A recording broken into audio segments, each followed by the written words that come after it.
I'm J. Alex Halderman. I'm a professor from the University of Michigan in the US, and I study computer security and privacy. One of my specialties over the last decade has been looking at the security of election systems in practice. I've done research looking at voting machines that are used in the US, in Europe, in India, looking at internet voting in the US and in Estonia. And in all of this research, my focus has been trying to see whether the voting systems and technologies that people depend on to elect their leaders are secure and private. All of this work has led me and others in the e-voting research community to ask some difficult questions about the kinds of voting technology that are used around the world. Are there ways for people to hack in and change votes? Are there ways that election officials could violate the secret ballot and find out how everybody voted?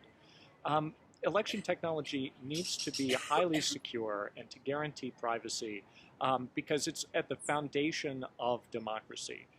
Without secure election technology, we just can't have confidence, the kind of confidence that voters deserve to have in election outcomes. I was part of the first study of e-voting security in the US that involved academic researchers actually getting to take apart one of the voting machines used in the US and analyze its security and report to the public how it worked. This was the Diebold AccuVote TS machine, at the time the most widely used voting machine in the US. And we found not only was it possible to tamper with the software and change votes, but that we could make a vote-stealing virus that would spread from one machine to all the other machines and in an entire state, potentially jeopardizing the outcome. I've done other work working with the Secretary of State of California, who commissioned a study in 2007 of all of the voting machines used in the state. In this study, researchers, including me, found that basically every kind of paperless electronic voting machine in use had severe security problems that could change votes or compromise the secret ballot. I've done a study in India, the world's largest democracy, where I was part of the first security analysis, independent security analysis of the country's electronic voting machines, which are in many ways quite similar to Brazil's. And in India, we discovered that it was possible for people to tamper with the country's voting machines, change votes once again. This contradicted claims by the election authorities there and eventually resulted in the Supreme Court of India just last year declaring that Indian citizens have a right to a paper ballot as part of their voting process.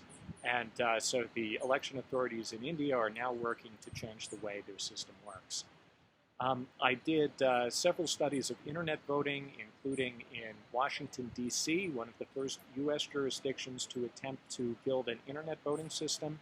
They opened up their system to public test in a mock election where anyone could try to hack in. My students and I took about 48 hours to hack in, change all the votes, and rig the system so it would play our school's football fight song every time someone voted. Even then, it took 2 days for election officials to discover anything was wrong. They ended up not using internet voting in Washington, D.C.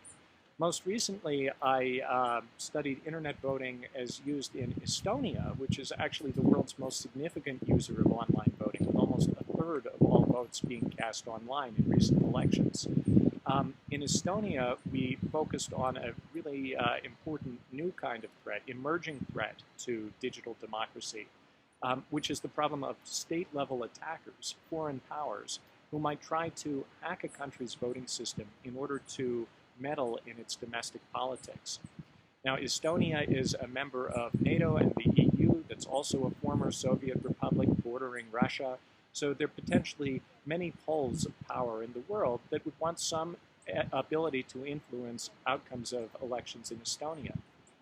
Using the kinds of techniques that have been disclosed in the Edward Snowden leaks, we describe in a paper that's being published this week several ways that state-level attackers might be able to hack into Estonia's internet voting system and change the outcome of elections. Brazil is a really interesting case, and I've been eagerly following the research and reports that have been coming out of Brazil regarding the electronic voting used here. I've particularly been very impressed by the work of Diego Arana, who who participated in the public tests 2 years ago.